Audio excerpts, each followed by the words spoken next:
Hello and welcome to week 5 of Simple Cooking with Heart. This is the final week of our level 1 class, and I want to take a moment and say thank you all for joining me here in my kitchen. I would have loved to have met each and every one of you in one of our in-person classes, but I'm so glad that we're able to teach classes this way. This week is all about meats and beans, and we'll be making our tailgate chili with ingredients that you might already have in your pantry or freezer.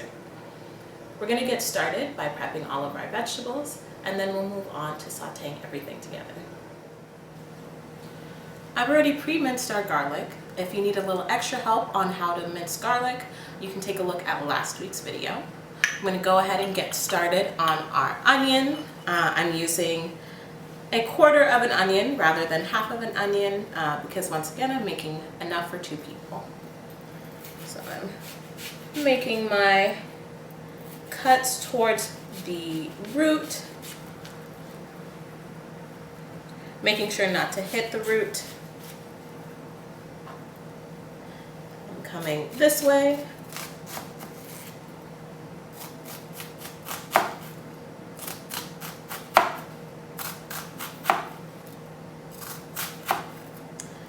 And then I'm going to dice it this way, completing my dice.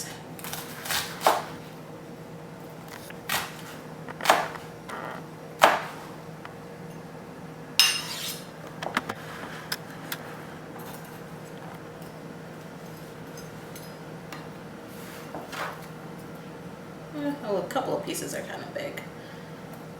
I'm going to give them another chop.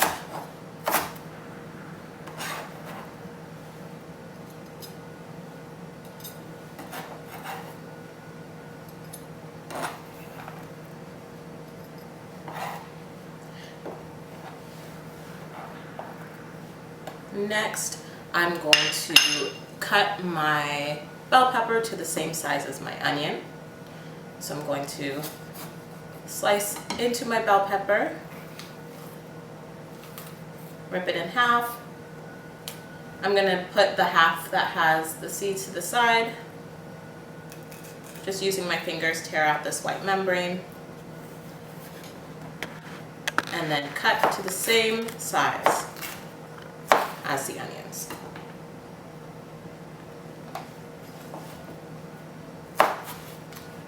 Making sure to keep my fingers away from the blade. This should all be a refresher from our first week. Apologies for my kind of weird bell pepper. I wanted to make sure that I was able to use it before it went bad.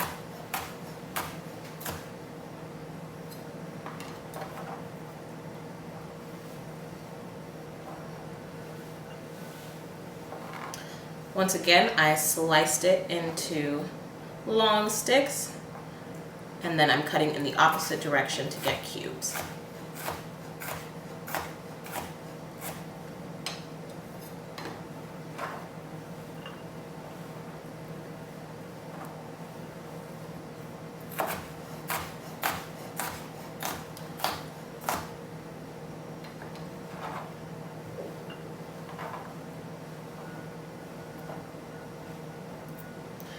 Next, I'm going to use half of a jalapeno. With a jalapeno, if you did not want to have as much heat in your chili, you would take out the membrane and the seeds. That's where most of the heat is. But I like a little bit of heat, so I'm going to leave some of them. I will take some of them out though. So I'm going to chop off the top, cut it in half. Half of this will be for later. I'm going to cut out some of my seeds, not all of them, but some.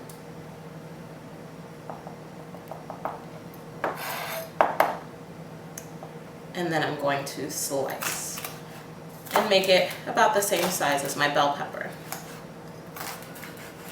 Now, you'll notice that I waited till the last moment to cut my jalapenos. They're spicy, so they're going to make anything else that comes into contact with your board hot.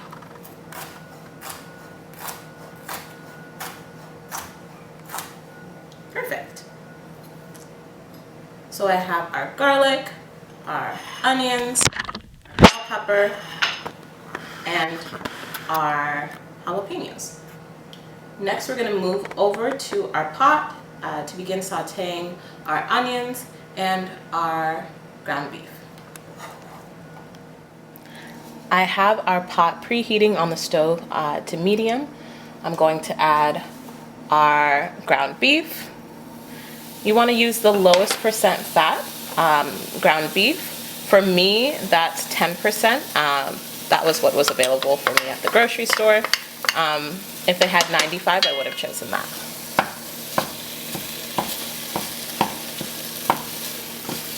If for some reason you're not able to find low-fat ground beef, you can absolutely use a higher fat ground beef, but you want to make sure that you drain it very, very well.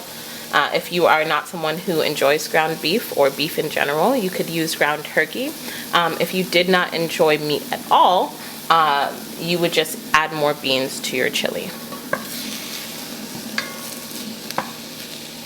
So we're going to cook these together until the meat is browned and the onions are soft, which is going to be about 5 minutes. So our beef has started browning. It's looking really delicious. Like I mentioned before, if you're using a higher fat beef, you want to make sure that you drain it really well. I don't have a whole lot to drain here. Next, I'm going to add my bell peppers.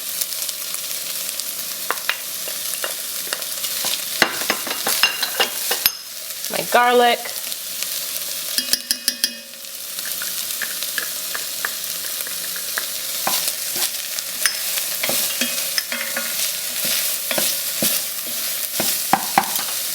My jalapenos.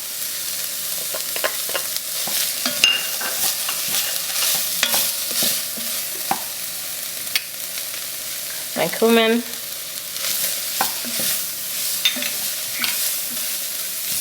Coriander.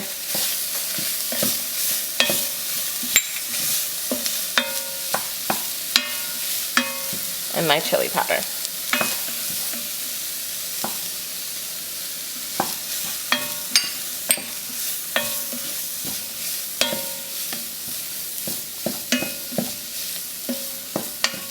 I'm going to let those flavors melt together for a minute or so, and then I'm going to add my tomatoes and my beans.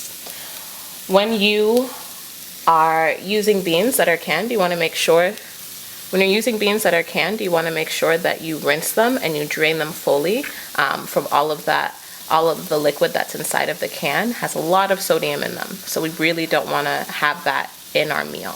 So I made sure to rinse them and drain it really well. So now I'm adding half of my can of tomatoes and half of my can of beans.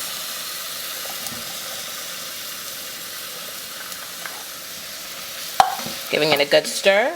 I'm going to cover it and let it simmer for about 20 minutes. Our chili has been simmering for about 20 minutes now. I turned it down to low, and this is what it looks like.